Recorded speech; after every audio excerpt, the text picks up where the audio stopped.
Sino ba yung bumaba sa kotse na yon? Wala naman akong inaasahan na bisita. Aling Susi, parang si Randy. Oo nga si Randy. Oo nga, Tinay. Ang anak ko nga si Randy. Dito na lang po natin siya hintayin. Ang dami niyang dalang pasalubong, oh. Anak ko, kailan ka pa dumating? Kahapon lang, Nay. Mano po? Kaawaan ka ng Diyos. Ang tagal mo ring nawala, anak. Sa wakas nagkita na ulit tayo. Opo, Nay. Tapos na ang kontrata ko sa Saudi. Salamat naman at nakauwi ka ng maayos. Lalo kang gumagwapo, Randy. Mukha ka ng Arabo. Hindi ka nga namin kagad nakilala eh. Akala namin kung sinong artistang dumating. Hindi pa rin kayo nagbabago, Ate Tinay. Sige, maiwan ko muna kayong mag-ina. Kanina pa naman ako nandito eh. Tsaka na lang ulit tayong magkwentuhan, ha? Lagi pa rin palang pumupunta dito si Ate Tinay. Kung hindi nga sa kanya eh. Naging kainip-inip ang ilang taong kong paghihintay sa'yo. Kapag nandito siya, lagi niyang pinasasaya ang araw ko. Malaki pala ang utang na loob ko kay Ate Tinay kung ganon. Bigyan niyo na lang siya ng chocolate. Bakit nga pala hindi mo isinama ang mag-iina mo? Masakit po kasi ang tiyan ni Marilyn eh. Ang mga anak naman namin ayaw sumama kung hindi kasama nanay nila. Ang tagal ko na rin kasing hindi nakikita ang mga apo ko eh. Di bale, sa susunod, sasama ko na sila. Nay, kumusta naman kayo habang wala ako? Namiss ko talaga kayo. Lagi din ako nag-aalala sa inyo dahil mag-isa lang kayo dito. Mag-isa lang ako dito sa bahay pero maraming kapitbahay ang tumitingin sa akin. Katulad na lang ni Tinay. Marami ang nagmamalasakit sa akin kahit hindi nila ako kadugo. Ang pagkakaroon ng mabait na asawa ay biyaya mula sa may kapal. Pero ang sakim na asawa ay parang sumpa sa isang pagsasama. Kailanman hindi makukontento sa biyayang meron siya. Ang labis na kasakiman, madalas sumahantong sa kapahamakan ng mga mahal sa buhay. Mapagpalang araw, Miss Gwen. Matagal niyo na akong taga-subaybay at talaga namang nakakaadik ang makinig sa inyo simula nang irekomenda ng kapitbahay ko ang channel niyo. Araw-araw akong nakikinig at umaasa na isa na ang kwento ko sa maririnig ko. Tawagin niyo na lang akong Susi. Byuda at may isang anak. 65 na ang edad sa kasalukuyan. Malakas at walang iniindang sakit. Tubong Mindoro ang aking pamilya. Pero dito na kami sa Pampanga naninirahan dahil taga rito ang nasira akong asawa. Maaga akong nabyuda. 30 pa lang ang edad ko noon. Mula nang mamatay sa aksidente ang asawa ko, hindi ko na ulit ibinaling ang atensyon ko sa ibang lalaki. Na kahit ilang buwan pa lang siyang namamatay noon, marami na ang nagpapalipad hangin sa akin. Buong buhay ko, inilaan ko na lang sa nag-iisa kong anak. Kung ano-ano ang pinasok kong trabaho para mapagtapos siya sa pag-aaral. Hanggang sa nakapag-asawa siya at hindi nagtagal nakapag-abroad. Ano po ba ang pinagkakaabalahan niyo? Tumatanggap pa rin ako ng mga tahiin. Malaking tulong din kasi yun sa pang-araw-araw ko. Hindi ba kayo binibigyan ni Marilyn ng pera? Paminsan-minsan. Anong paminsan-minsan? Dapat po buwan-buwan kayong nakakatanggap sa padala ko Yun ang sabi ko kay Marilyn Hayaan mo na anak. Ang mahalaga naman naaalala niya akong bigyan. Totoo din ba na ayaw niyong tanggapin yung cellphone na pinabili ko kay Marilyn? Hindi ko naman kailangan ng cellphone Hindi naman ako marunong gumamit nun. Ayos na sa akin yung luma ko. Kaya ako yung pinabili para matawagan ko kayo. Para makapag-video call tayo. Gusto ko kasing malaman ang kalagayan niyo. Naging maayos naman ako sa loob ng ilang taon Patawarin niyo ako, Nay. Akala ko kasi hindi kayo pinababayaan ni Marilyn. Naniwala naman ako sa kanya na sinunod niya lahat ng billing ko. Anak, ayokong aawayin mo ang asawa mo dahil sa nalaman mo, ha? Naiintindihan ko naman ang asawa mo kung bakit niya yung ginawa. Nakukonsensya lang ako. Dahil kung saan-saan namamasyal ang pamilya niya at kumakain gamit ang perang pinapadala ko. Samantalang kayo, nagtitiis lang mag-isa rito. Kahit naman yayain ako ng asawa mo, hindi naman ako sasama sa kanila. Alam mo naman na hindi ako mahilig mamasyal. Mas nag-e-enjoy ako makipagkwentuhan sa mga kapitbahay. Naku, Nay, tinuturuan pa kayong maging tsismosa ng mga kapitbahay natin eh. Hindi naman, anak. Nay, ayusin niyo mga gamit niyo. Isasama ko na kayo pauwi ng bahay. Wag na, iho. Baka maging pabigat lang ako sa inyo doon. Nakikiusap ako sa inyo, Nay. Ang tagal nating hindi nagkita. Hayaan niyo naman na makabawi man lang ako sa inyo. Pwede ka namang dumalaw-dalaw dito eh. Iba pa rin yung nakakasama ko kayo araw-araw. Baka bumalik uli ako sa Saudi. Gusto ko lang sulitin na makasama kayo. Sige na nga. Baka matagalan na naman bago tayo magkita. Sige na po, ayusin niyo na yung mga gamit niyo. Dahil sa kagustuhan kong makasama ang anak ko kahit may pag-aalinlangan sa aking puso, pinagbigyan ko na rin ang hiling niya. Bago umalis, nagpaalam pa ako sa mga mabait kong kapitbahay na parang pamilya na ang turing ko. Mangiyak-ngiyak pa si Tinay na yumakap sa akin at nagbilin na dumalaw ako sa kanila. Ibinigay ko naman sa kanya ang chocolate na pasalubong sa akin ng anak ko. Siya na lang kako ang mamigay sa mga kapitbahay. May isang oras din bago kami nakarating sa bahay ng anak ko na ilang beses ko na rin napuntahan. Pero madalas nasa labas lang ako ng gate. Dahil ayaw akong papasukin ng aking manugang. Pagdating hindi maitago ni Marilyn ang pagkagulat na makita ako. At napasulyap pa siya sa malaking bag na dala ng anak ko. Agad niyang niyaya si Randy sa isang saradong silid para kausapin ng sarili na. Anong ibig sabihin nito, Randy? Mula ngayon, dito natitira si Inay. Ha? Di ba ayaw naman ng nanay mo dito? Ayaw niya? O ikaw ang may ayaw? Dapat, ipinaalam mo muna sa akin. Hindi yung nagdedesisyon ka na lang basta. Ngayon lang ako babawi sa nanay ko. Tapos kokontrahin mo pa? May pamilya ka na. Dapat kami ang priority mo, hindi ang nanay mo. Malaki naman tong bahay ah. Hindi naman magiging pabigat sa atin ang inay ko. Ang point ko lang naman kasi, mawawalan tayo ng privacy bilang pamilya. Hindi ibang tao ang nanay ko. Kararating mo lang, mag-aaway na ba tayo agad? Ikaw lang naman ang gusto makipag-away eh. Baka akala mo hindi ko alam ang ginawa mo. Puro kasinungalingan lang pala mga sinabi mo sa akin tungkol kay Inay. Hayaan mo muna akong magpaliwanag. Hindi na kailangan. Tanggapin mo na lang ng maluwag sa loob mo na dito natitira si Inay para kalimutan ko na rin ang ginawa mo. Sige na nga. Huwag na natin tong pag-awayan. Kailangan sulitin natin ang bakasyon mo. Huwag ka na nga pala magluto. Sa labas tayo kakain. Ay, gusto ko yan.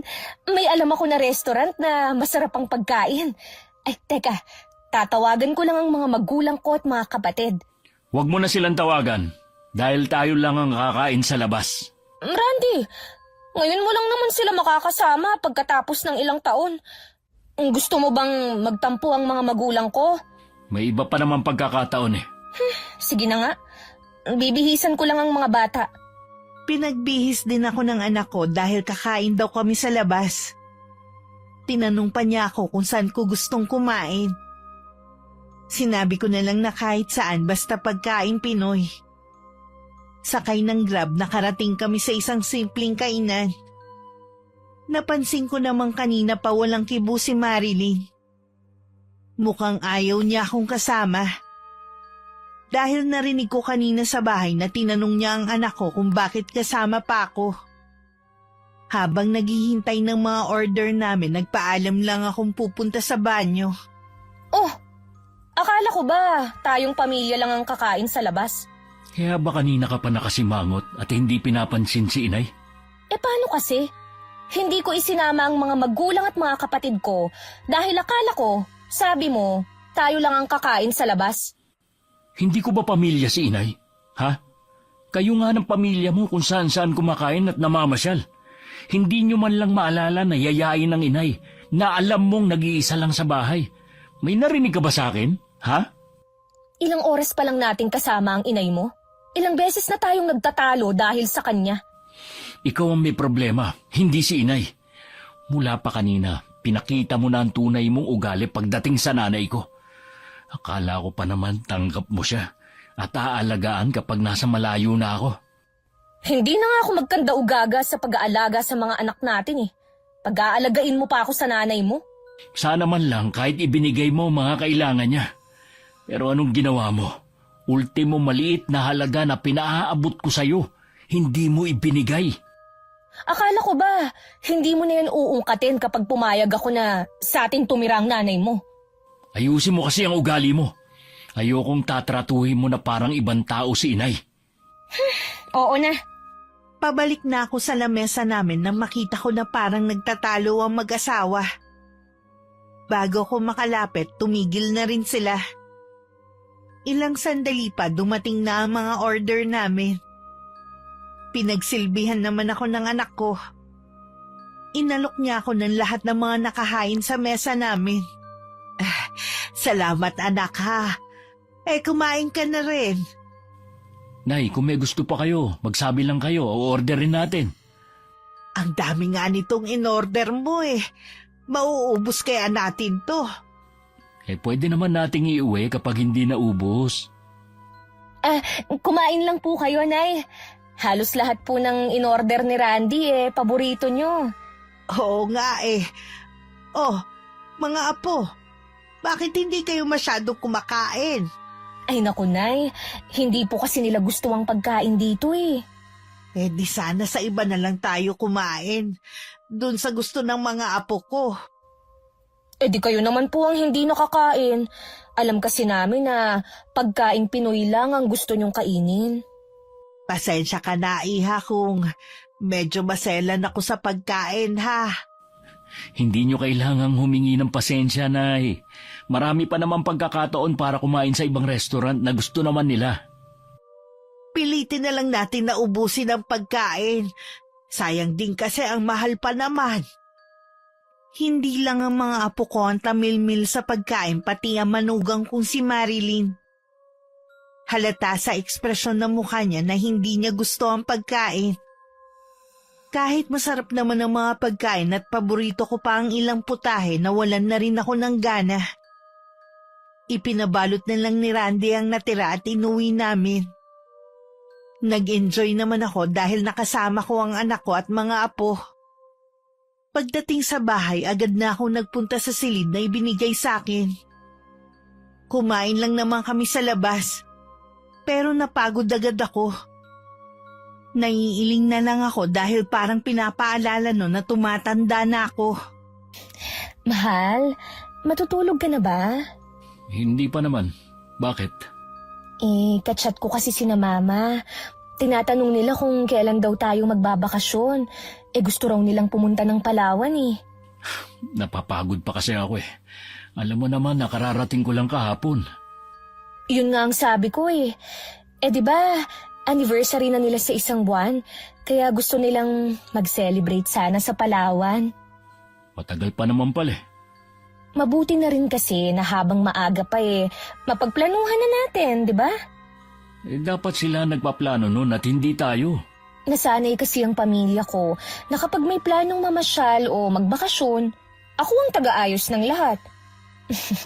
Mabuti nga yun para makapag-relax ka rin habang nagbabakasyon ka rito. Ilang taon din ako na puro trabaho. Ang gusto ko sana, mahabang pahinga na dito lang sa bahay. Grabe ka naman. Magpahinga ka muna ng ilang araw at saka natin planuhin ang bakasyon ng buong pamilya. Pwede mo ba akong masahihin? Oo naman. Masama bang pakiramdam mo? Medyo Masama pala ang pakiramdam mo, pero nagyaya ka pang lumabas. Hindi naman tayo nag-enjoy. Ikaw lang naman ang hindi. At saka ikaw, turuan mo naman ang mga anak natin na huwag maging maselan sa pagkain. Eh anong magagawa ko kung hindi nila gusto ang pagkain? Hindi naman kailangang gustuhin nila ang pagkain. Basta kainin nila kung ano ang nasa mesa. Tama na nga, magtatalo na naman tayo eh. Kinabukasan maaga akong gumising. Tahimik pa ang buong bahay. Nakialam na ako sa kusina at ako na lang ang nagluto ng almusal namin. Katatapos ko lang ang magluto nang magising si Randy. Humihikab pa siyang lumapit. Ipinagtimpla ko naman siya ng kape niya. Natutulog pa raw ang mag-iina at malamang mamaya pa magigising ang mga yon. Sanay daw kasing tanghali na gumigising mula nang umalis siya. Kaya kami na lang ang nagsalo ng niluto kong agahan. Ito talagang luto niyong hinahanap ko, Nay. May kasama kasing pagmamahal ang pagluluto ko kaya masarap. Kaya pala walang katulad. Kumain ka pa ng marami. Nay, pwede niyo bang lutuan ng mga anak ko? Ang papayat kasi. Baka kung ano na lang ang pinapakain sa kanila ni Marilyn. Oo ba, akong bahala. Siya nga pala. Kailan nga ba ulit ang balik mo sa Saudi? Nay, wala na po akong balak bumalik doon. Ha? Bakit naman? Ayoko na kasing malayo sa pamilya ko at sa inyo. Matanda na kayo at kailangan din merong titingin sa inyo. Kung magsalita ka naman parang uugod-ugod na ako. Meron naman akong kaibigan na nag-aalok sa akin ng trabaho dito. Hindi man kasing laki ng kita ko sa Saudi, kahit papano, kasama ko naman ang mga mahal ko sa buhay. Sinabi mo na ba kay Marilyn ang desisyon mo? Hindi pa. Kumukuha lang ako ng tiyempo para sabihin sa kanya. Masaya ako na hindi ka naaalis. Hindi naman kasi sa lahat ng pagkakataon pera ang mahalaga. Kailangan mo lang ipaliwanag ng mabuti sa asawa mo para maintindihan niya. Oo naman, Nay. At saka kahit hindi niya magustuhan, hindi na rin magbabago ang isip ko. Kahit ano pang desisyon mo, anak, lagi lang ako nandito para suportahan ka. Nararamdaman kong magkakaproblema ang anak ko oras na ipaalam niya sa asawa na hindi na siya babalik sa ibang bansa. Pero tama naman ang desisyon niya. Masyadong maluho ang manugang ko at ang kanyang pamilya. Hindi man lang nakaisip na mag-ipon para sa kinabukasan ng mga anak. Naghahanda na ako ng tanghalian nang lumabas si Marilyn sa kwarto nila kasama ang dalawa kong apo. Kahit hindi niya sabihin, ipinagtimpla ko pa rin siya ng kape at gatas naman sa mga apo ko. Hinanap din niya si Randy. At sinabi kong kanina pa umalis. Alam niyo ho ba kung saan nagpunta si Randy? Ang paalam niya makikipagkita lang daw siya sa kaibigan niya. Sana naman umuwi na siya. Yayayain kasi namin siyang kumain sa labas Naghahanda na kasi ko ng pananghalian natin Iinitin ko na lang sana yung mga natirang ulam na inuwi natin. Ay, hindi kami kumakain ng tira-tira ng mga bata. Sana po, ipinakain nyo na lang sa mga aso sa labas.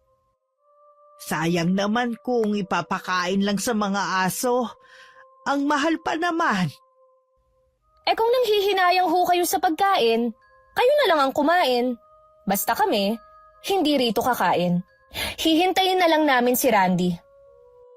Hindi naman kasi nagpasabi kung anong oras darating ang anak ko. Baka matagalan pa yun. Kung hindi pa siya darating, pwede naman kaming umorder online ng pagkain, gaya ng lagi naming ginagawa. Hindi maganda sa kalusugan ang kumain ng mga pagkain na ino-order nyo lagi sa mga fast food. Kaya nga ang dami na nagkakasakit ngayon Ano ho ang gagawin ko? Hayaan na magutom ang mga anak ko. Hindi naman sila sanay kumain ng mga lutong bahay. Dapat nga habang bata pa, sanayin mo na sila. Mas okay pa rin kasi kung magluluto na lang dito para makatipid din kayo. Alam ko ang gagawin sa mga anak ko, kaya wag na ho kayong makialam. Mga magulang ko nga hindi ako pinakikialaman. Kayo pa kaya? Nagmamalasakit lang naman ako Hindi ko kailangan ng pagmamalasakit nyo. Oo, sige. Hindi na ako makikialam. Kung magbabago ang isip ninyo, may sinaing naman ako rito. Teka, bakit naman ang dami niyong sinaing? Sa susunod, magpapaalam muna kayo sa akin bago kayo makialam sa kusina. Pasensya ka na ha. Yan ang gagawin ko sa susunod. Pasado alauna na hindi pa rin dumarating si Randy. Kanina pa rin siya tinatawagan ng asawa pero hindi siya sumasagot. Lukot na nga ang mukha nito at nagrereklamo na rin sa kanya ang dalawang bata na nagugutom na. Ang ginawa niya, umorder na nga lang ng pagkain at sa sala sila kumain na mag-iina. Habang nasa kusina ako at mag-isang kumakain. Gusto ko rin sanang hintayin ng anak ko para may makasabay ako. Kaya lang nagugutom na rin ako. Ilang sandali lang dumating na rin si Randy. Nagtaka pa siya na bakit sa sala kumakain ng mag-iina. Umorder na lang kami ng pagkain. Kanina pa nagugutom ang mga bata Bakit kasi ang tagal mo? Yayayain ka sana namin kumain sa labas May hinintay pa kasi akong isang kaibigan Na-traffic siya. Kaya nalate sa usapan namin. Bakit nga pala tayo dito kumakain? Gusto kasing manood ng TV ng mga bata habang kumakain Si Inay nga pala.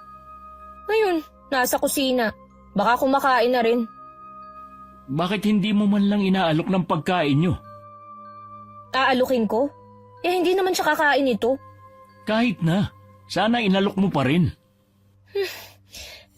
Kumain ka na ba? Hindi pa nga Sabayan mo na kami ng mga bata. Marami naman ang in-order ko Hindi na. Sa kusina na lang ako kakain. Yung mga tira lang ang iniinit ng inay mo. Ayos lang. Sayang naman kung itatapon lang yun. Sige, ikaw ang bahala.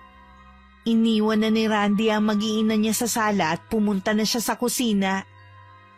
Narinig ko naman ang boses niya kaya alam kong dumating na siya. Naabutan pa niya akong kumakain. Kumuha na ako ng plato at kubyertos niya para makakain na rin siya. Pasensya na, Nay, kung ngayon lang ako. Kanina ka pa nga namin hinihintay Nagugutom na ako kaya nauna na akong kumain. Sa susunod, huwag niyo na akong hintayin. Ayokong malipasan kayo ng gutom. Oh, sige anak. Baka gusto niyo ng manok. Ihingi ko kayo kay Marilyn. Ang dami naman nun Hindi na anak.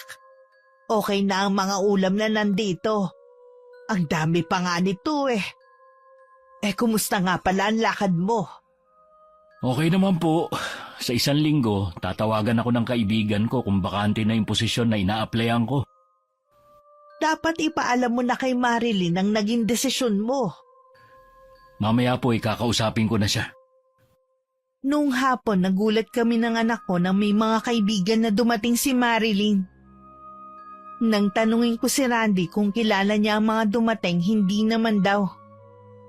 Hindi ko alam kung maiinis ako dahil humingi pa ang mga yun ng pasalubong sa anak ko.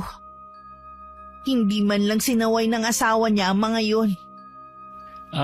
Kay Marilyn na lang kayo humingi.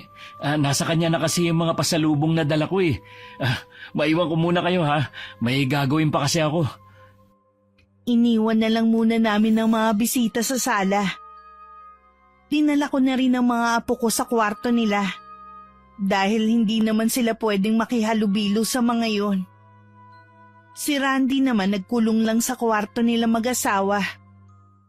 Dahil abala ako sa pag-iintindi sa dalawang bata, hindi ko na malayang nakaalis na pala ang mga bisita. Naabutan ko si Randy na nagliligpit ng mga kalat sa sala. Ako na ang bahala sa mga kalat na yan, iho. Nasa na nga pala ang asawa mo? Sumama po siya sa mga kaibigan niya, paalis. Malamang uumagahin na naman yun sa pag-uwi. Ano ba yung si Marilyn? May pamilya na siya. Dapat hindi na siya lumalabas kasama ng mga kaibigan niya. Nasanay na kasi nung wala ako rito. Ang katwiran niya, naglilibang lang siya. Pasensya ka na, iho, ha? Pero hindi ko gusto ang asal ng mga kaibigan ng asawa mo Kahit naman po ako Hindi ko nga alam kung saan niya nakilala ngayon. Ganun na ba talaga ang asawa mo nung makilala mo siya? Nagbago lang siya nung makapagtrabaho ko sa abroad. Biglang lumaki ang ulo at naging sosyal na. Hindi naman sa nakikialam ako pero may ipon ka ba, anak? Dahil kung wala baka hindi ka payagan ng asawa mo na hindi na ulit umalis. Kaya nga po naghanap ako ng trabaho Wala rin namang napuntahan yung mga pinadala ko. Hindi man lang inisip ni Marilyn ang hirap ko sa Saudi. Halos gutumin ko na sarili ko dun. Basta makapagpadala lang ako ng malaking halaga. Tapos makikita ko sa mga post niya kung saan-saan sila pumupunta ng pamilya niya. Maluho nga talaga ang asawa mo. Nakikita ko naman yun Pati nga ang dalawa mong anak napupuna kong nakuha ang ugali ng nanay nila. Nag-aalala ko na makalakihan nila ang maluhong pamumuhay. Paano kung wala na kayong maibigay na mag-asawa? Hindi naman ako nagkukulang ng paalala kay Marilyn Ngayon na nandito na ako na lang po ang didisiplina sa mga anak ko. Nandito lang naman ako para tulungan ka. Salamat, Nay. Hindi ko talaga kakayanin kung wala kayo sa tabi ko. Ikaw ang lalaki, anak. Ikaw ang magdadala ng pamilya mo. Huwag mo sanang hayaang ikaw ang mapasunod ng asawa mo. Alam kong mahal mo siya. Pero dapat lang na siya ang sumunod sa'yo. Lalo na ikaw ang kumikita. Hindi ko naman hahayaan na masunod ang lahat ng kapritsyo niya. Malambot kasi ang puso ng anak ko at bihira ng magalit. Namana niya ang ganong ugali sa ama niya. Hindi ko rin naman siya masisi na mahalin ang asawa niya dahil maganda talaga yun. Pinakamaganda sa lahat na naging nobya niya. Yun nga lang sablay sa pag-uugali. Noon pa ayoko na sa kanya. Nararamdaman kong hindi siya makakabuti sa anak ko. Pero dahil mahal siya ng anak ko, mas pinili kong manahimik na lang. Gaya nga ng sabi ni Randy, mag-uumaga na nang dumating si Marilyn. At hapon na siya nagising. Gusto na sanang makipag-usap sa kanya ng anak ko pero isiningit na naman ito ang tungkol sa pamilya niya. Mahal, kinukulit na ako ng mga magulang ko kung kailan daw tayo magpapalawan. Kung gusto niyo magpalawan, di bahala kayo. Ano bang klaseng sagot yan, ha? Ano bang gusto mong isagot ko, ha? Kung gusto niyo, ituloy niyo ang pagpunta doon. Sila naman ang gagastos Hindi mo yata ako naiintindihan Ipaliwanag mo kasi na maayos. Kaya ako to sinasabi sa'yo dahil gusto ng mga magulang ko na ikaw ang gumastos. Regalo mo daw sa kanila. Ano ka mo? Pati ba naman yun? Ako na nga gumastos sa iba niyong bakasyon dati, kahit hindi ako kasama. Alam mo naman na wala ng trabaho pareho ang mga magulang ko. Kaya wala silang pera. Oh, yun naman pala Bakit kailangan nilang pumunta doon? Wala naman pala silang budget. Huwag mong sabihin na hindi mo sila pagbibigyan. Sapat na lang ang pera ko dito. Baka wala pang 1 buwan, ubos na to. Oh, babalik ka pa naman sa abroad Tsaka ka nalang mag-ipon ulit. Wala na akong balak bumalik doon. Ha? Bakit naman? Isipin mo naman, sa loob ng 5 taong pabalik-balik ko sa Saudi, ito palang bahayan na ipupundar natin. Wala ka man lang ipon. Anong gusto mong gawin ko, ha? Ipunin lahat ng padala mo. Hindi na kami gumastos, ganon. Hindi yun eh. Alam mo na hindi panghabang buhay ang pagtatrabaho sa abroad. Dapat naging masinop ka sa pera. Lagi naman kitang pinaalalahanan tuwing magkausap tayo sa cellphone. Pero ano ginawa mo? Umiiwas ka. Alam mo naman na gusto ko ring maranasan ang mga hindi ko naranasan dati. Hindi naman siguro masama yun. Dapat nagtitira ka. Pati kasi pamilya mo nakikinabang sa padala ko. Pero nanay ko, pinagdadamutan mo. Oh, anong mangyayari sa atin ngayon kung hindi ka nababalik sa Saudi? Naghanap na ako ng trabaho dito.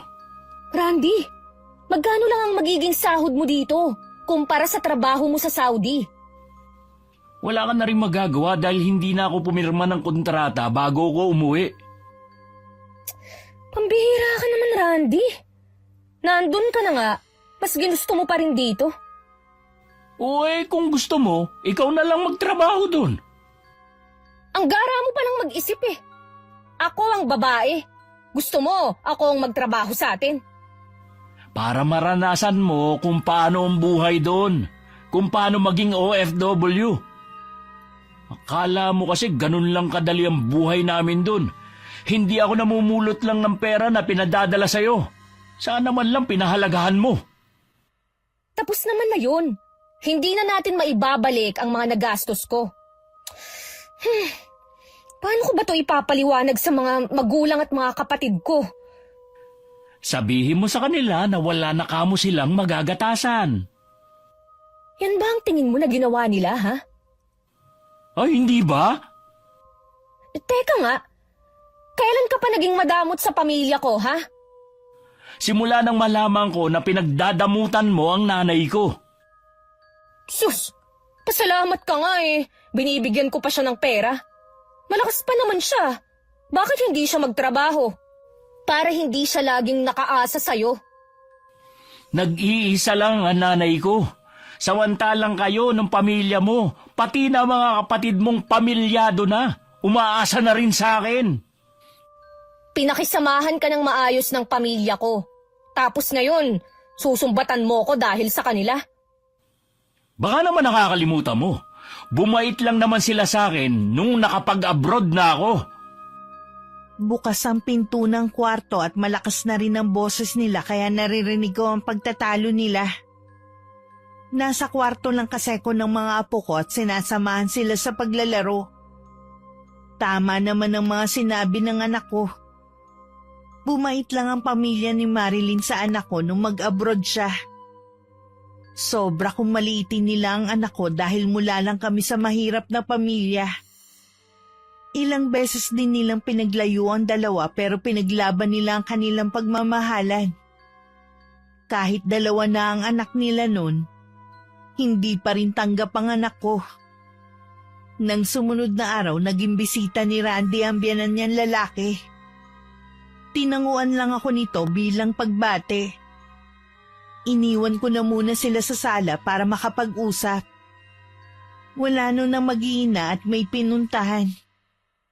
Totoo nga palang sinabi ng asawa mo na dito mo na pinatira ang nanay mo. Mag-isa na lang kasi si inay sa bahay namin, kaya pinauwi ko na siya rito. Sa isang tahanan kasi, iho, kailangan isa lamang dapat ang reyna. Ang inaalala ko lang, baka pagmulan nyo ng problema ng anak ko ang pagpapatira mo sa nanay mo dito sa bahay nyo. Hindi naman inaagawan ng trono ni inay si Marilyn. Nakakatulong pa nga si inay dito sa bahay dahil ang anak nyo walang ginawa kundi ang gumimik kasama ng mga barkada niya. Mabuti naman kung hindi nga problema ang nanay mo. Yun lang ba ang dahilan ng pagpunta nyo rito? Nabanggit sa akin ni Marley na hindi ka na babalik sa Saudi. Sigurado ka na ba? May sapat ka na ba na ipon? Wala, pero nagdesisyon na rin ako na dumito na lang sa atin. Naghahanap na rin naman ako ng trabaho kahit paano dito kasama ko ang pamilya ko. Iba pa rin kasi kapag nasa ibang bansa ka, iho. Magkano lang ba ang sahod mo rito? Alalahanin mo naman yung mga apo ko. Pasensya na kayo pero buo na ang pasya ko. Huwag mo sanang pagsisiyan ang desisyon mong yan, iho. Marami dyan ang naiingit sa narating mo. Pero ikaw gano'n na lamang kadaling talikuran yun. Mahirap din kasi ang buhay sa abroad, lalo na malayo sa pamilya. At saka ayos naman ang magiging trabaho ko dito kung sakali. Maganda ang posisyon na ina-applyan ko sa isang kumpanya. Mukhang hindi na nga magbabagong isip mo. Paano? Aalis na ako. Sige pa, ingat kayo sa pag-uwi.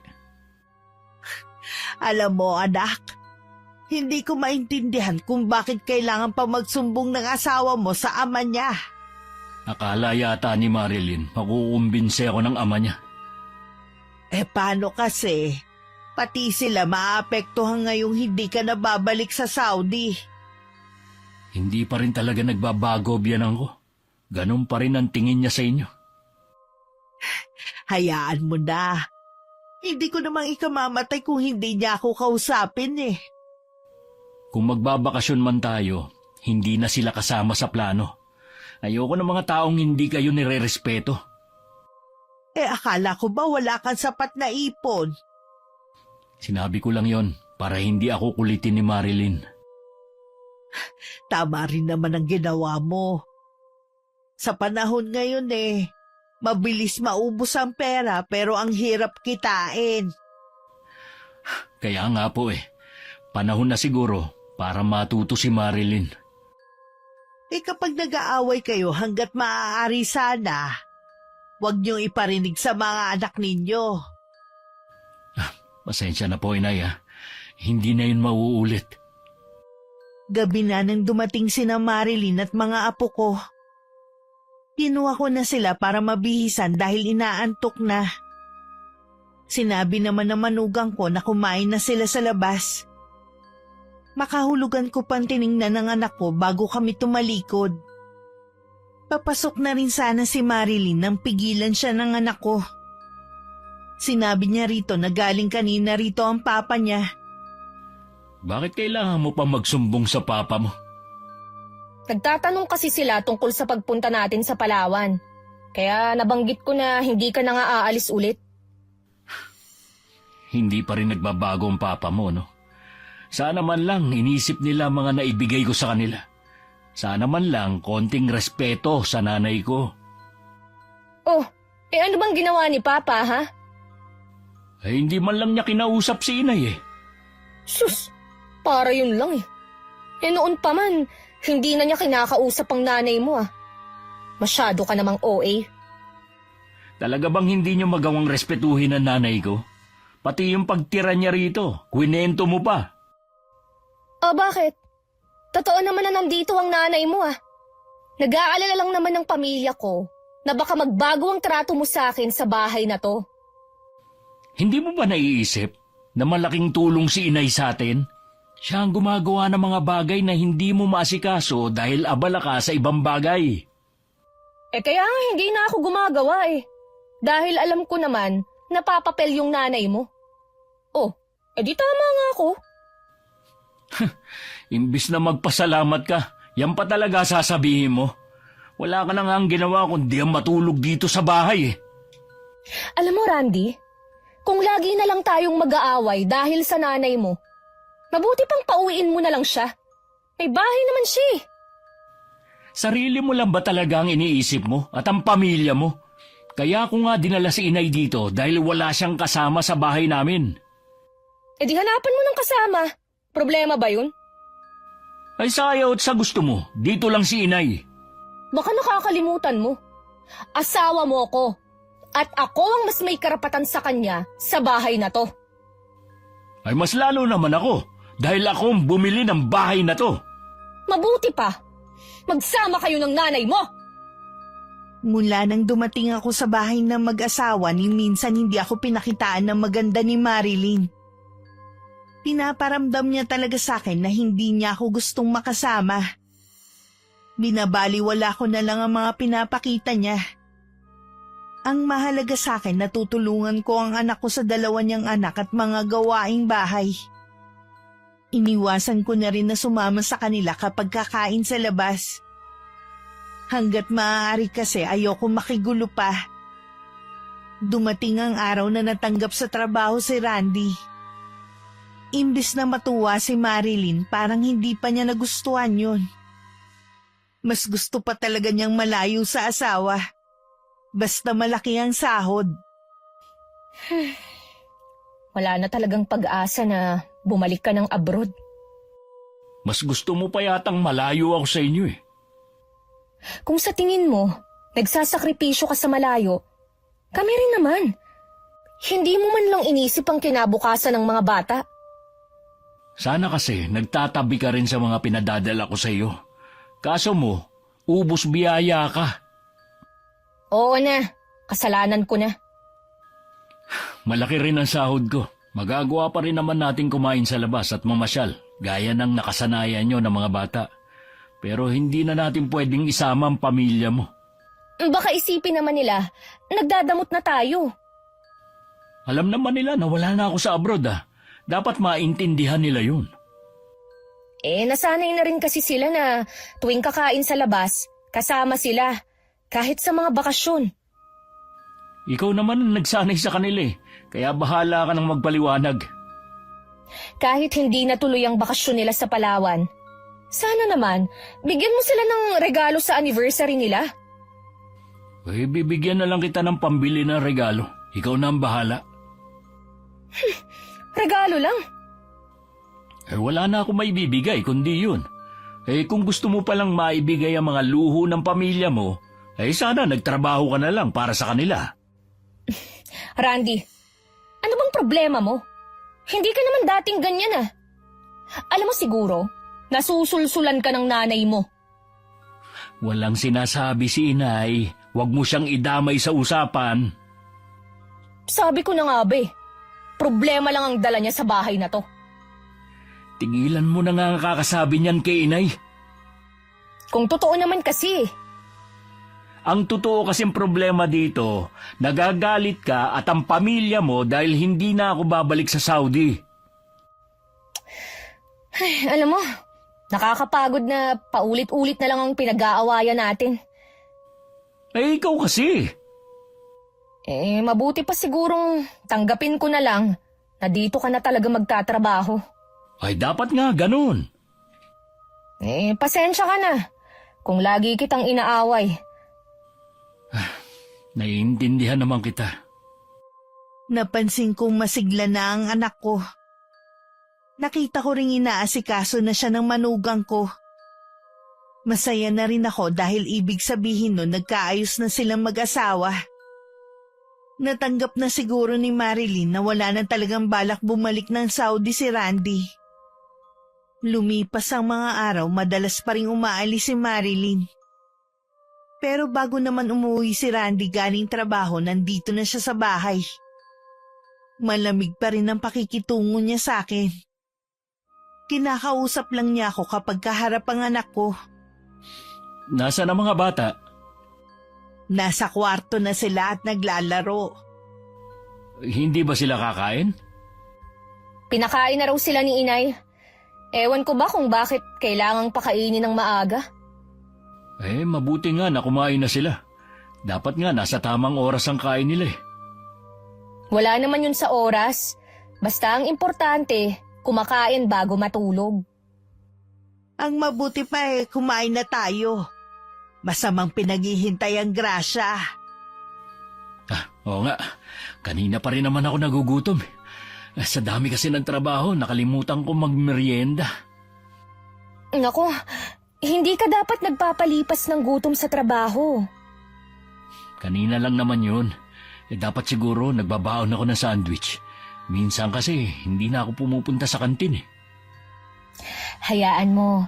Bukas gagawan kita ng sandwich na babaunin mo. Salamat, mahal siya nga pala. Nabilang mo na ba ng regalo mga magulang mo? Oo, kanina lang. Ang plano na nga lang nila kumain sa labas. Mas okay nga yun Sabi ko nga sa kanila, dapat sila lang dalawa. Huwag na akong isama ang mga kapatid ko. Maiba nga pala ako. May trabaho na ba si Kuya Ted? Wala pa nga Malapit ng mga nakang asawa niya. Baka gusto niya mag-apply sa amin. Sasabihin ko sa kanya, alam mo naman yon, mapili sa trabaho. Sa panahon kasi ngayon, hindi na dapat siya namimili. Katulad niyan, mga anak na pala ang asawa niya. Wala pa nga silang naitatabi eh. Nanghihiram sa akin. Sabi ko, wala naman akong pera. Noon pa kasi may pagkatamad na ang kuya mo. Sana binago niya ang ganong ugali. Hindi naman kami nagkulang ng paalala sa kanya eh.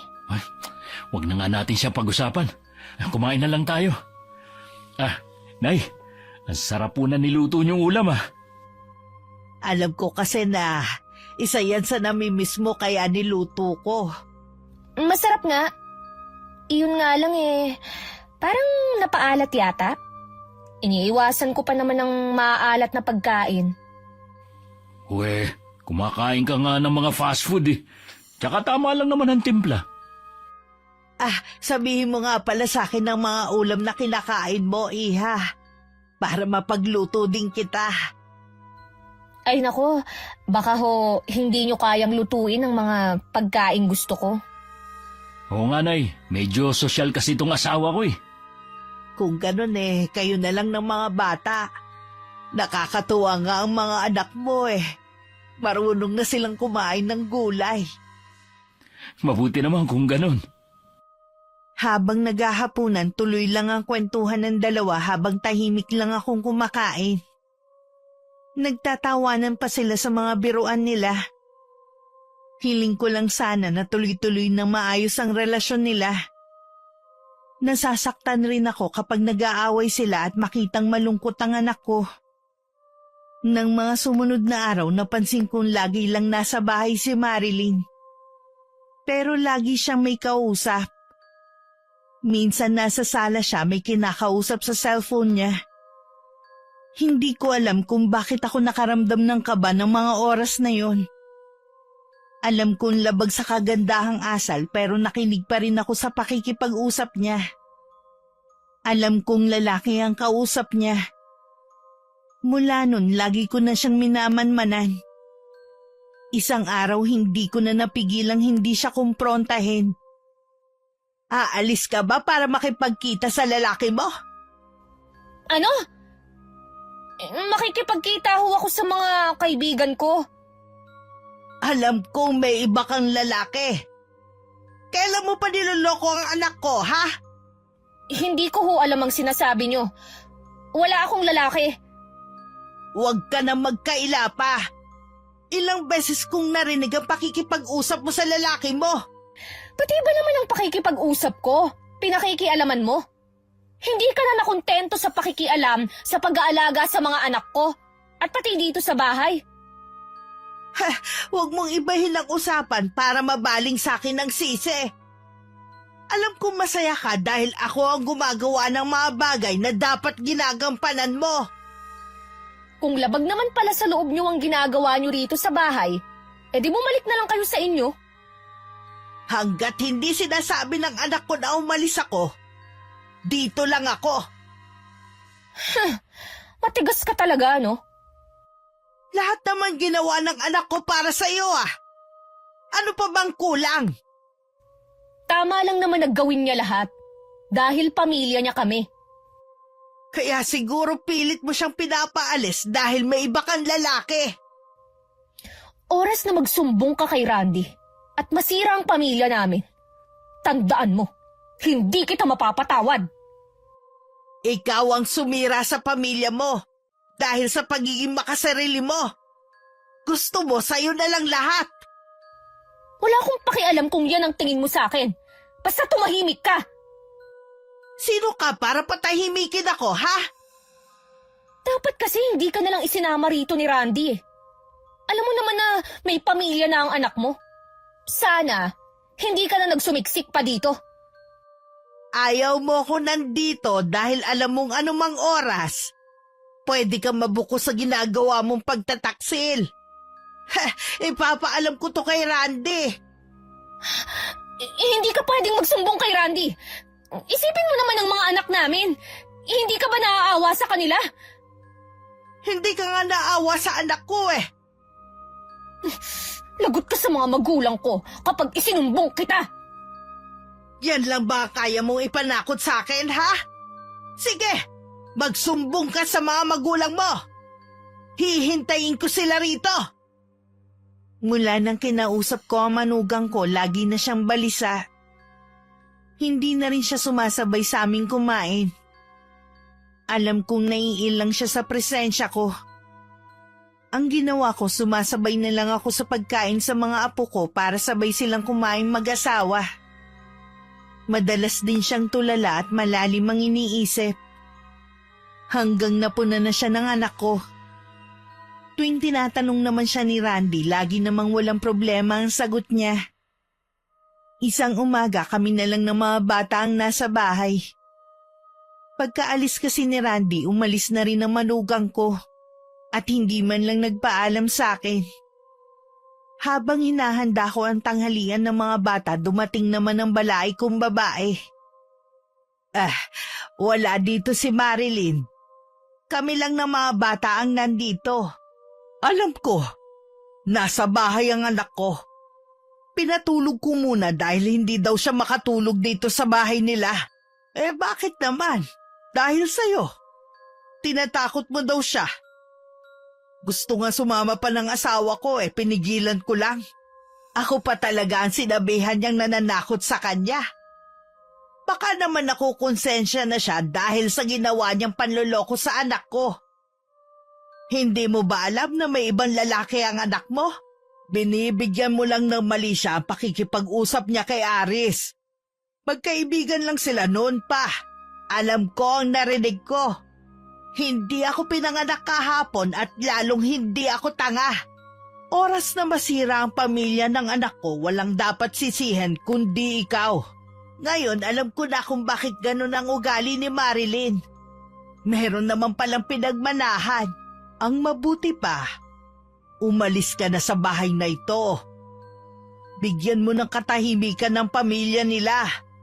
Aalis lang ako dito kapag mismong anak ko na ang nagpaalis sa akin. Saan ka ba kumukuha ng kapal ng mukha na tumira rito? Alam mo namang ayaw sa'yo ni Marilyn. Kayo, saan ba kayo kumuha ng kapal ng mukha para magpasasa sa perang padala ng anak ko? Bigay sa amin ng anak ko yun. At wala kang pakialam doon.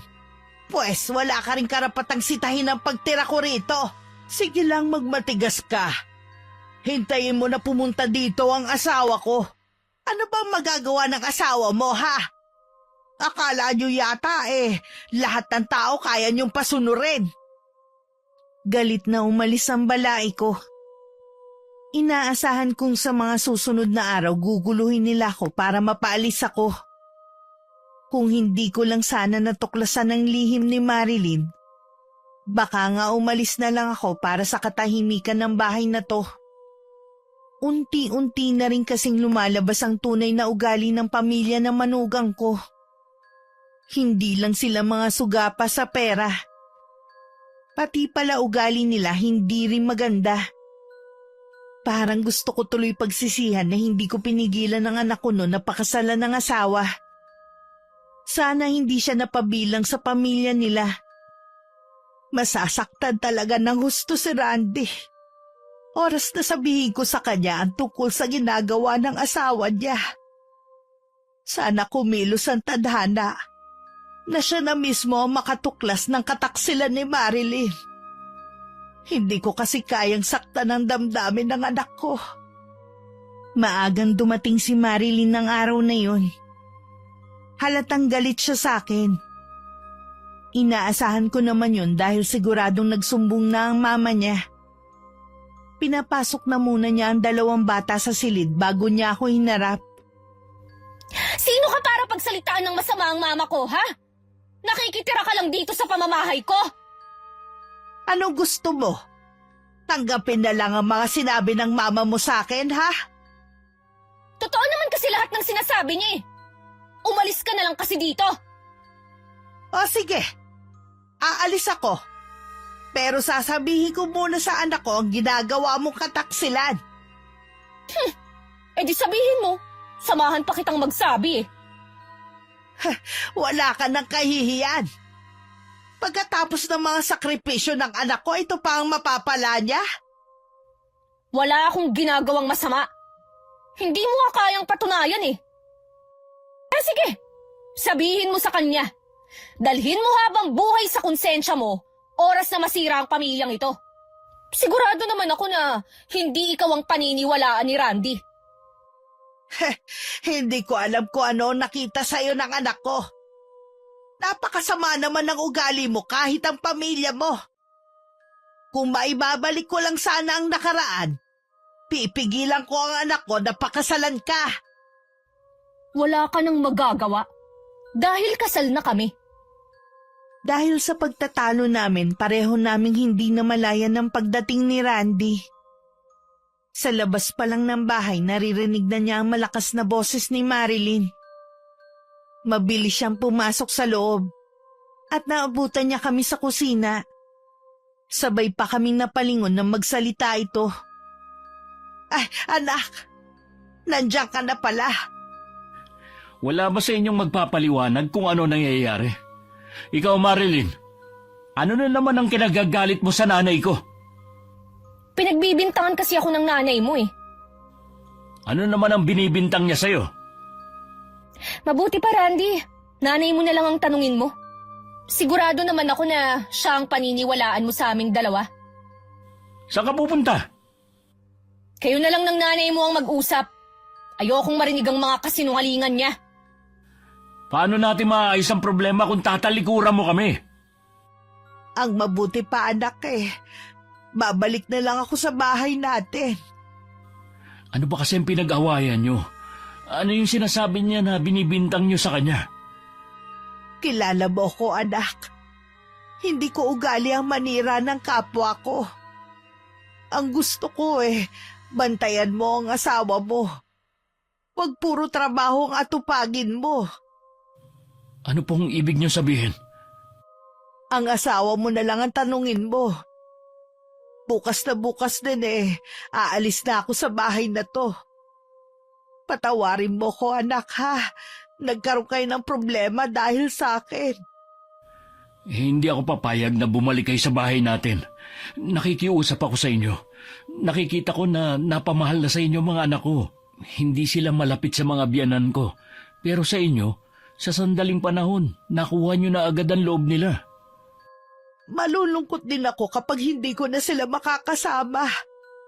Pero ayoko na mas lalo kayong magkagulong mag-asawa. Kakausapin ko si Marilyn. Hindi sa lahat ng oras, siya ang masusunod sa bahay na to. Kung hindi pa rin siya pumayag, aalis na lang ako. Pagkatapos ng pag-uusap namin ni Randy, pinuntahan ko na ang mga apo ko sa silid nila. Agad silang yumakap sa akin na para bang nararamdaman nila ang balak kong pag-alis.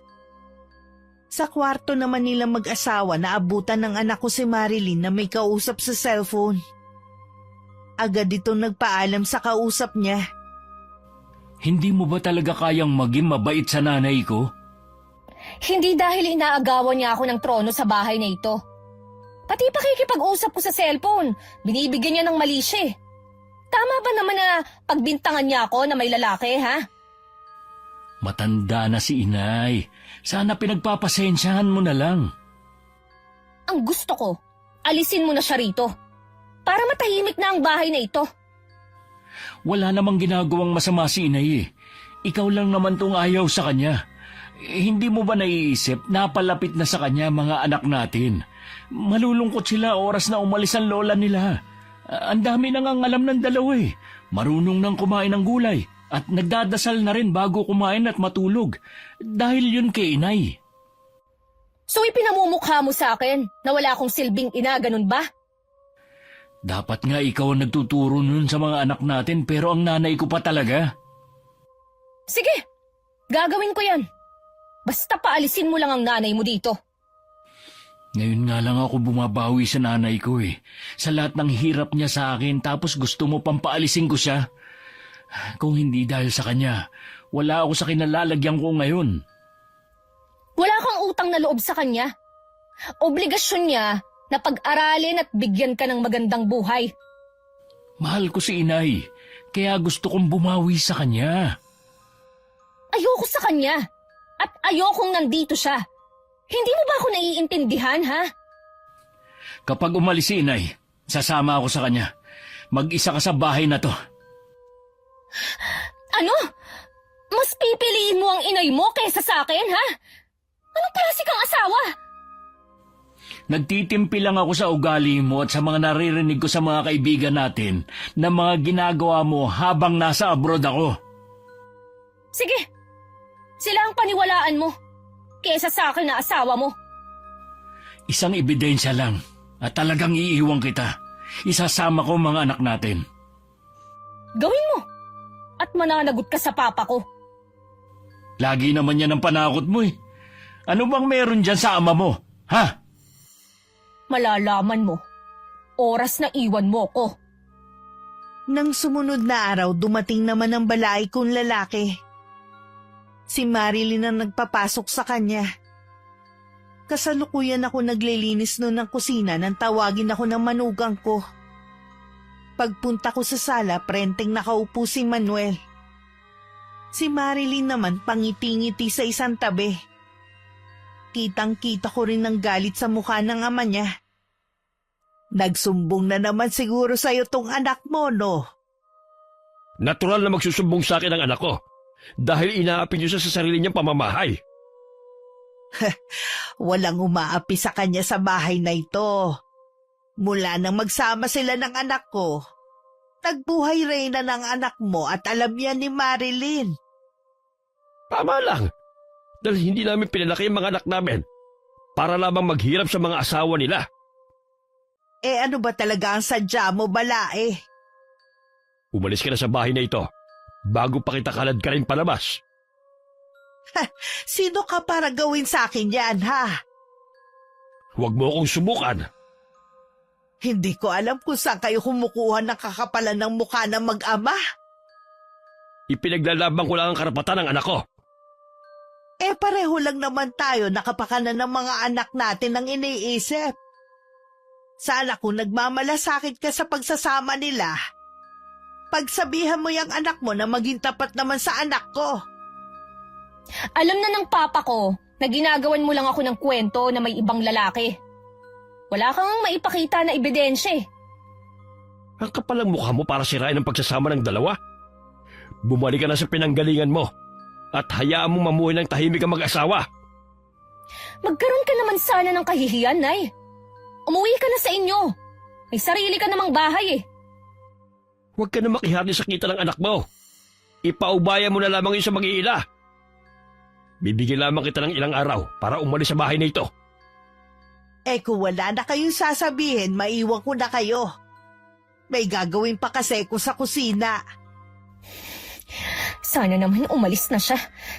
Hindi talaga ako mapakali kapag nandito siya. Sabihin mo lamang ako kapag hindi pa siya umalis. Kakalad ka rin ko talaga sa palabas ng bahay na ito. Salamat pa ah. Lagi kayong nandyan. Eh hindi naman kita pwedeng pabayaan na lamang. Siya nga pala. Malapit ang piyesta sa atin. Pakisabi mo nga sa asawa mo na baka pwedeng siya nang sumagot sa panghanda natin. Sasabihin ko po sa kanya. Hindi naman yung tatanggi eh. Malaki naman ang sahod niya sa trabaho. May mas malaki sana kung nasa abroad siya. Imbis na nakakapagbakasyon kami ng mama mo sa iba't ibang lugar napurnada patuloy. Kaya alam mo namang ikaw lang ang pwede naming asahan sa bagay na yon. Wala na po tayong magagawa. Hindi ko mapilit si Randy. Baka kahit dito na siya nagtatrabaho magawa pa rin natin. Titingnan ko po. Bago pa lang kasi sa trabaho si Randy. Mahirap kung ngayon ko siya hihiritan. Sabihan mo na lang kami ha. Paano? Aalis na ako. Mag-iingat po kayo sa pag-uwi nyo. Kasalukuyan ako nasa silid ko. Inayos ko ang mga damit ko at inilagay ko lahat sa bag na dala ko. Pati mga damit na binili ni Randy sa akin nung dumating ako rito. Napangiti pa ako nung maalala ko kung paano niya patagong binigay sa akin ng mga to. Maging ang mga alahas na binili pa niya nung nasa Saudi siya. Alam kong hindi niya ako papayagan kaya aalis ako ng palihim. Nakakaramdam na rin kasi ako ng hiya sa pananatili ko rito. Ayoko na rin dagdagan ng kahihiyan ko. kung sakaling kalad ka rin ako ng balai ko. Kinabukasan madilim pa umalis na ako sa bahay nila. Dahil walang pasok ng araw na yun si Randy, tanghali na siyang nagising. Nagtaka pa siya dahil hindi niya ako nakita sa kusina. Sa pag-aakalang nasa silid ako, pinuntahan niya ako ron. Nakita niyang bukas ang kabinet at wala ang mga damit ko. Hindi aalis si inay ng walang dahilan. Hindi ko alam. Dahil hindi naman kami nag-uusap ng nanay mo. Baka naman kasi may sinabi ka sa kanya. Mabuti pa umamin ka na lang. Wala akong aaminin. Dahil wala akong ginagawa sa kanya. Si nanay na lang ang tatanungin ko. Huwag mong sabihin na pupuntahan mo pa siya. Umalis na nga siya rito eh. Hayaan mo na. Kaya mo bang gawin ang ginagawa ni inay nung nandito pa siya? Ha? Oo naman. Para yun lang eh. Si inay na lang ang nag-iisa kong pamilya. Pero dahil sa kasakayman mo, lumayo siya. Hindi naman kasi tama na pamilyado ka na, makikipisan pa sa atin ang nanay mo. Ang mga magulang ko nga eh, ni minsan hindi nakitulog dito dahil malaki ang respeto nila sa atin. Iba naman ang mga magulang mo eh. May mga kasama sila sa bahay. Samantalang si inay mag-isa lang sa dati naming bahay. Nakikiusap naman ako, Randy. Huwag mo na siyang pabalikin dito. Kahit siguro magmakaawa pa ako kay inay, hindi na rin siya babalik dito. Mabuti pa, mamasyal na lang tayo ng mga bata. Ang tagal na nating hindi nakakalabas eh. Okay, bihisa mo na lang yung mga bata. Nang mga sumunod na araw, napilitang gumising na maaga si Marilyn para maghanda ng almusal ng mag-aama. Kahit nahihilo pa dahil puyat, wala siyang magawa kundi gawin ang ginagawa ko. Pati paglilinis sa buong bahay at pakikipaglaro sa mga anak. Kahit gustong matulog sa tanghali, hindi naman niya magawa. Gustuhin man niyang umalis, wala namang maiiwan sa mga anak. Hanggang hindi na nakatiis. Nagsabi na siya kay Randy na kumuha na sila ng kasambahay. 1 linggo pa lang akong wala sa kanila. Alam mo ba kung magkano na ang bayad sa kasambahay ngayon, ha? At wala din naman papayag na mababa ang sahod. Napapagod na kasi ako eh. Kulang na nga ako sa tulog oh. Mahirap kumuha ng kasambahay ngayon kahit kakilala pa natin. At saka 4 na lang naman tayo dito sa bahay. Konti lang naman ang gagawin. Ang hirap nga eh. Hindi na nga ako makalabas man lang kasama ng mga kaibigan ko. Akala ko ba kaya mo lahat ng ginagawa ni inay? Wag na nga natin siyang pag-usapan. Pwede kang kumuha ng kasambahay, pero ikaw ang magbabayad. Bakit ako? Saan naman ako kukuha ng pambayad? Kaya nga eh, wala ka naman palang pambayad. Ang lakas na ang loob mong magsabi na kumuha ng kasambahay. Malaki naman ang sahod mo ah. Hahatiin ko sa 2 ang sahod ko dahil kailangan ko magbigay kay inay. Ano? Bakit mo naman siya bibigyan ha? Nakalimutan mo na ba? Hindi mo ibinigay sa kanya yung lahat ng perang para sa kanya. Hindi mo ba naiisip na sa gagawin mong yan, kami ng mga anak mo ang magsasakripisyo? Hindi kayo magsasakripisyo dahil ibibigay ko naman lahat ng kailangan nyo. Baka ang ibig mo sabihin, ang pamilya mo ang magsasakripisyo dahil wala na akong balak magbigay sa kanila. Umuwi ka lang dito. Naging madamot ka na. Dahil nakita ko kung gaano ka kaswapang sa pera. Pati yung maliit na halaga para kay inay, nagawa mo pang kupitin. Mas higit naman akong may karapatan sa sahod mo kaysa sa nanay mo. Pasalamat na lang siya. Kahit papano binigyan ko siya. Wala na talaga akong masabi sa kasakayman mo. Hindi ako papayag. Nakahati ko ang nanay mo sa sahod mo. Sasabihin ko to kay Papa. Ay sige, sabihin mo. Wala akong pakialam. Randy! Bumalik ka rito! Nag-uusap pa tayo! Randy! Buisit talaga. Ang tanda na mamasmoy pa rin. Simula nang umalis ako sa bahay ng anak ko, may ilang beses na rin akong dinalaw ni Randy. Naikwento ko na rin sa kanya ang ginawang pakikipag-usap sa akin ng mga magulang ni Marilyn. Kung paano nila ako sinabihan na umalis sa bahay na yon. Hindi niya yun nagustuhan. Pero sabi ko na lang nahayaan na. Nang araw na yon hindi ko inaasahan ng pagdating ng anak ko. Ganong oras kasi nasa trabaho siya. Mas lalo ako nag-alala nang makita ko ang malaking pasa sa mukha niya. Teka, nakipag-away ka ba ha? Opo, Nay. Hindi ko na kasi napigilan yung galit ko kanina eh. Sinugod ko yung lalaki ni Marilyn. Ang kapal pa ng mukha na sabihin na matagal na sila. Matagal na daw akong balak hiwalayan ng asawa ko kung hindi lang daw sa pera ko. Paano mo nalaman ang tungkol sa lalaki ng asawa mo? May kaibigan ako na nakakita sa kanila sa isang handaan noon. Kinunan pa sila ng video. Ngayon nga lang niya pinakita sa akin dahil nag-aalangan daw siya dati. Yun siguro ang lalaking lagi niya kausap sa cellphone niya. Pwede mo silang kasuhan, anak. Hindi na po. Ayokong mag-aksaya ng oras sa kanila. Magsama na sila ng lalaki niya basta sa akin ang mga anak ko. Ano pa kayang hinahanap ni Marilyn sa'yo at nagawa pa niya manlalaki?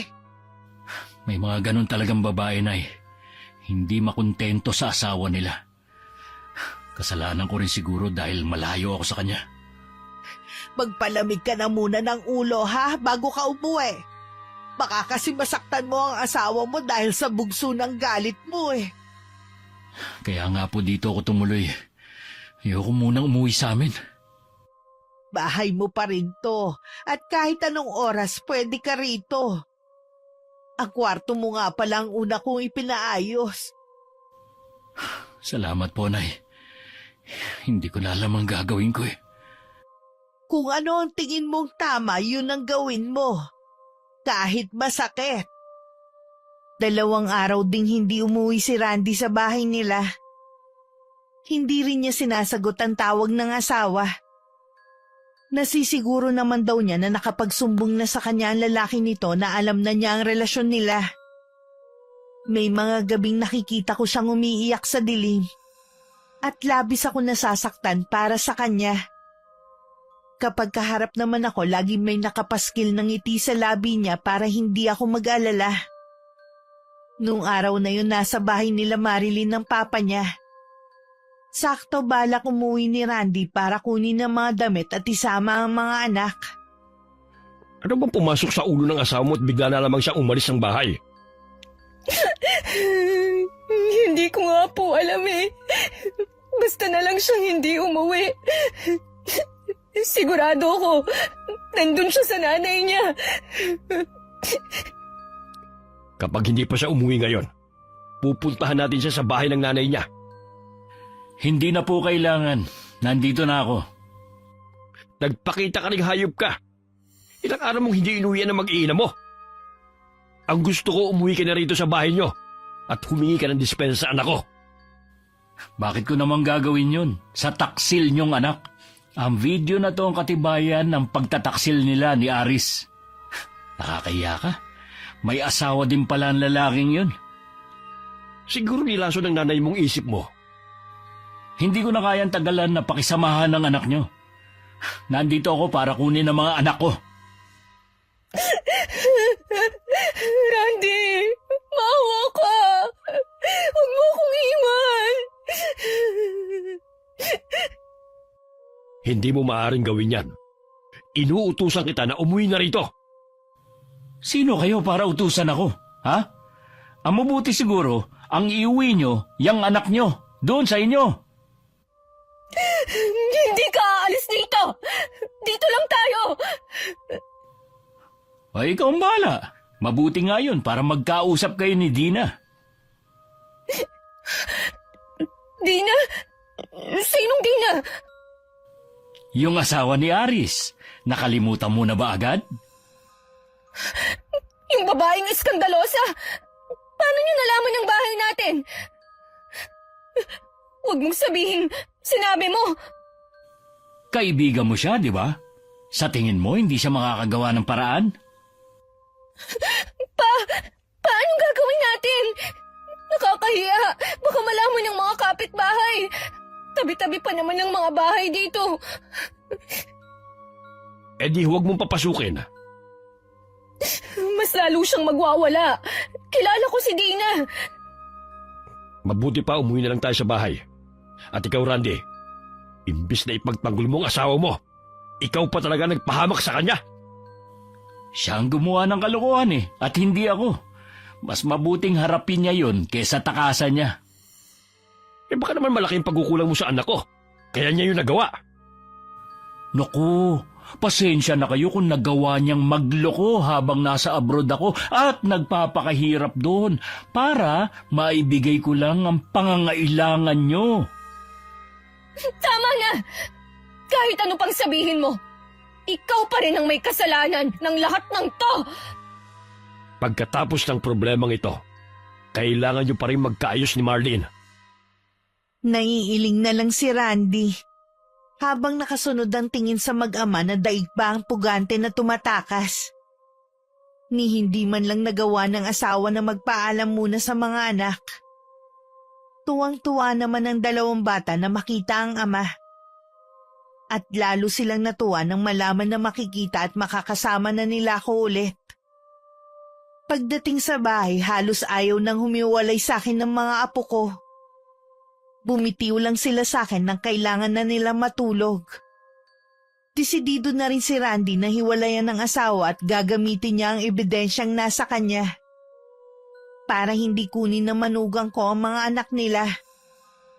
Inaasahan ko rin na bigla na lang susulpot si Marilyn sa bahay namin. At talagang isinama mo pa ang ama mo rito. Hindi ka ba makakilos nang wala siya? Ayoko ng mahabang usapan. Gustong bawiin ng anak ko ang mga bata. Mabuti pa ilabas mo na sila at nang makaalis na kami. Huwag mo sanang kalilimutan na nasa bahay kita. Wala kang karapatan na manduhan ako. Nakikiusap ako sa inyo, Nay. Ilabas niyo na ang mga anak ko. Hindi mo naman talaga mahal ang mga anak mo eh. Sarili mo lang ang mahal mo. Gagamitin mo lang naman sila para perahan si Randy. Kung ako sa iyo huwag mo na silang kunin para hindi ka nakasuhan ng anak ko.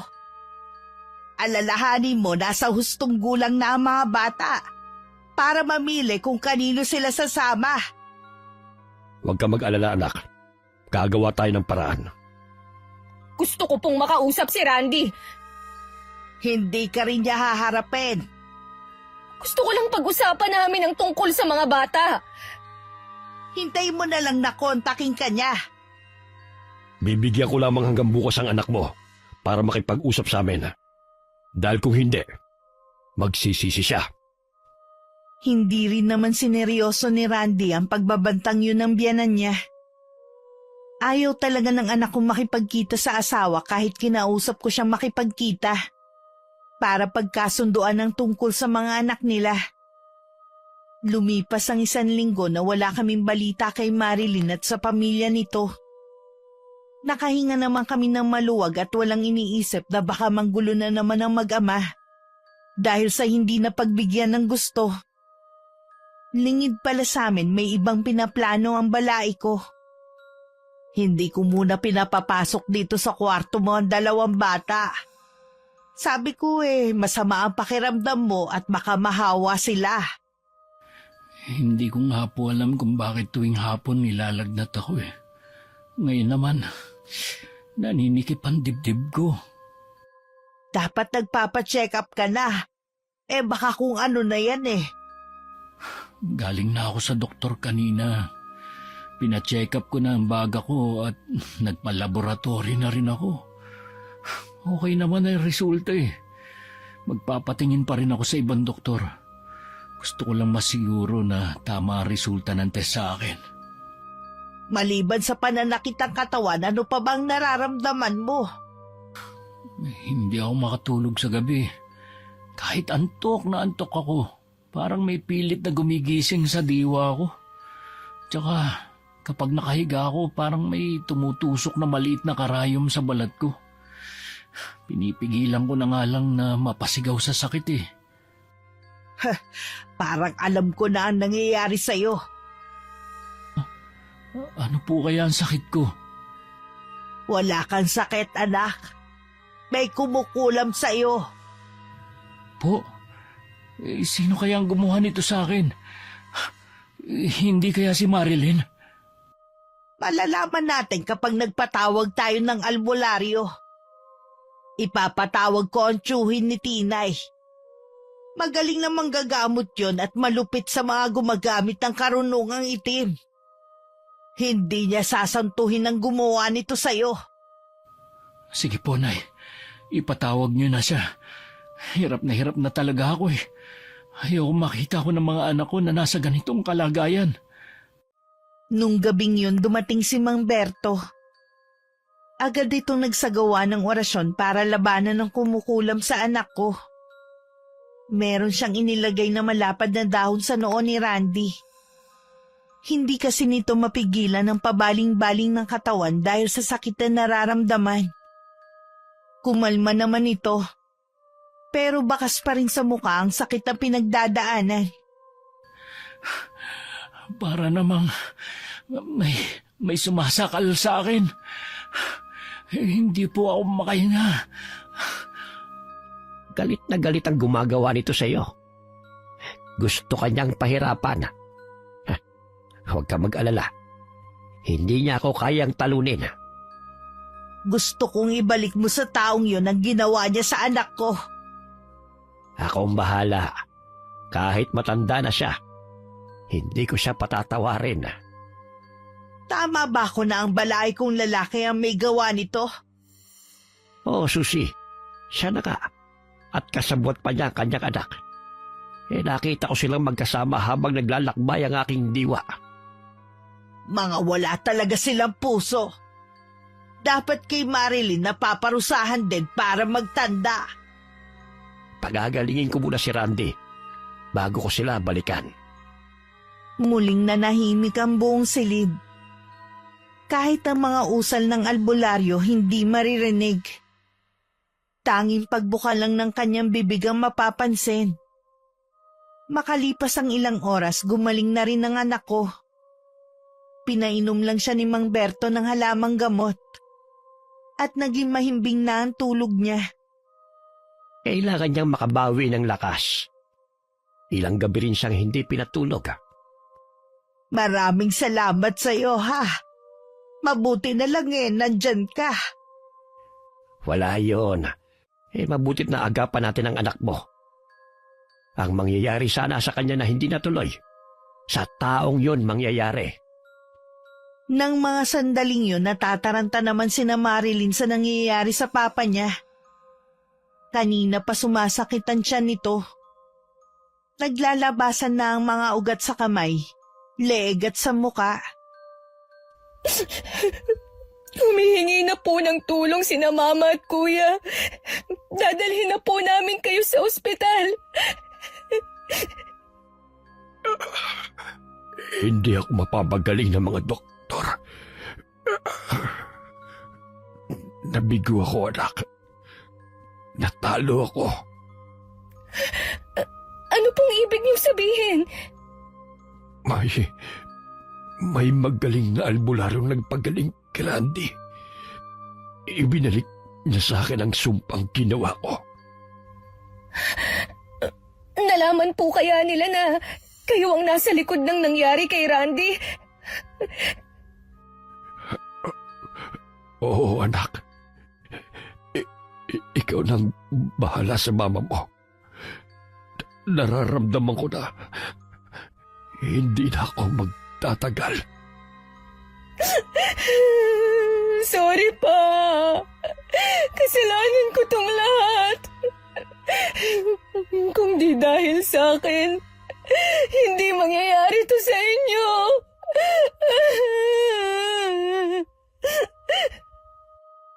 Dahil sa kasakiman, kaya tayo umabot sa ganito. May pagkakataon ka pang magbagong buhay, anak. Huwag mong sayangin ang pagkakataon. Pakayanin niyo po! Labanan niyo ang nangyayari sa inyo! Ayoko pang mawala kayo!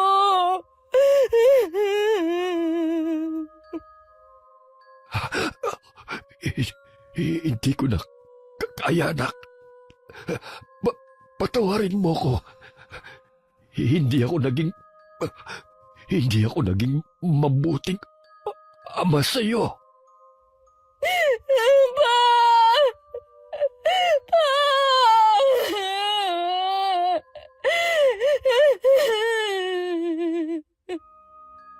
Lumaki pa ng lumaki ang tiyan ni Manuel hanggang sumambulat yun. Tumalsik pa kay Marilyn ang ilang bahagi ng laman loob nito at kumalat pa sa buong silid.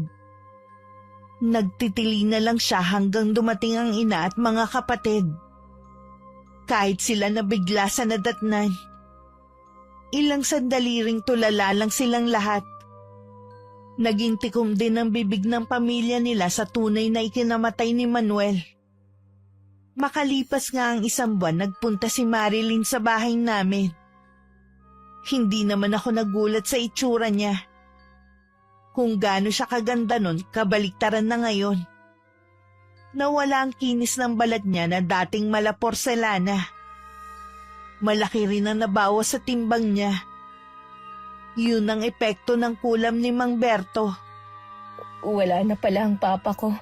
Nabalitaan nga namin. Pasensya ka na kung hindi kami nakapunda. Nailibing na kasi ang ama mo nung mabalitaan namin. Ayos lang. Bakit ka nga pala nandito? Gusto ko lang humingi ng tawad sa mga nagawa ko sa inyong kasalanan. Nagsisisi na po ako. Pinatatawad na kita. Ikaw pa rin naman ang ina ng mga anak ko. Pinapatawad na rin kita. Alisin mo na ang bigat dyan sa dibdib mo. Marami pong salamat. Napakabuti niyo. Sana rin po hayaan niyo ako na madalaw ang mga anak ko. Gusto ko pong iparamdam sa kanila na nagbago na ako at mahal na mahal ko sila. Hindi kita inaalisan ng karapatan sa bagay na yan. Pero sana, huwag ka nang umasa na magkakabalikan pa tayo. Huwag kang mag-alala, Randy. Hindi ko hihilingin yun. Para lang talaga sa mga bata. Sana rin po mapatawad niyo na rin ang papa ko. Nagbayad na siya sa ginawa niyang kasalanan, sapat na yun. Sana lang matahimik na ang kaluluwa niya nasan man siya ngayon. 1 beses sa 1 linggo dinadalaw ni Marilyn ang mga anak niya sa bahay. Naging magkaibigan naman sila ng anak ko sa kabila ng mga nangyari. Alam kong masaya sila na hanggang magkaibigan na lang sila. Ang mahalaga na patawad na nila ang isa't isa at wala nang galit sa mga puso nila. Ang pagiging sakim ay isa rin sa dahilan ng problema sa isang tahanan o pagsasama. Kapag sariling kapakanan lamang ang laging iniisip at hindi makontento sa kung anong meron, kapahamakan ang magiging resulta. Gaya ng nangyari kay Marilyn at sa kanyang ama. Nabuhay nito ang naging kapalit dahil sa kagustuhan na mahawakan sa leeg si Randy. Alam ko marami ang may ganitong pangyayari sa buhay nila, Miss Gwen. Sana hindi lang ako, ang anak kong si Randy, at higit sa lahat ang manugang kong si Marilyn ang may napulot na aral sa naging karanasan naming ito. Maging sana ang mga kapwa ko tagapakinig sa inyong channel. Maraming salamat sa pagpili ng sulat ko. Wakas. Okay, shoutout po tayo. Shoutout kay Miss Ami Yong. Hi kay Janelle Lasam. Hi kay Prot from Cebu City. Hi kay Jamaica Solas. Hi kay Giselle Capiding. Hi kay Josefina Fuelias from Pasig. Hello kay Angel San Pedro from Saudi Cobar. Hello kay Colin Esperal. Shoutout sa Barangay Bigyan, Polilo, Quezon na laging nakikinig. Maraming salamat sa inyo. Hi kay Amori Saceda from Saudi. Hello kay John Roy Reyes. Hi kay Emily Servano from Amman, Jordan. Hello kay na Gladys San Ramon, Marlo Coylan, and Gerald Lapik. Hi kay Michael Atención from Talavera, Nueva Ecija.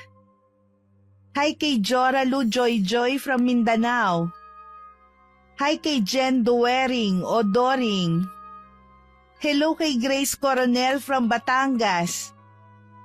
Hi kay Jessica Sobremonte from Quezon City. Hello kay Rosemary Lagunsad. Hi kay Nikki Dasoy from Rizal, Kalinga. Hello kay Inday Along. Hi kay Corazon Dumaulaw. Shoutout sa Galindez family and Ramos family. Hello kay Rosemary Casonete. Hi sa John Lea family. Hi kay Cassie Barcelona from Bahrain. Shoutout sa Mahinay family and Espaliona family. Shoutout sa Bakay Onera family. Hello kay na Ma'am Jonaline Nisperos Rivera at Germaline Gakayan na masugid nating taga-subaybay. Maraming salamat po. Hello kay Marilyn Gasha sa Andre from Cagayan Valley. Hi kay Maylin Acedron from Saudi. Hello kay Margie Gianga from Kuwait. Shoutout sa Benny Dals PH from Abha, Riyadh.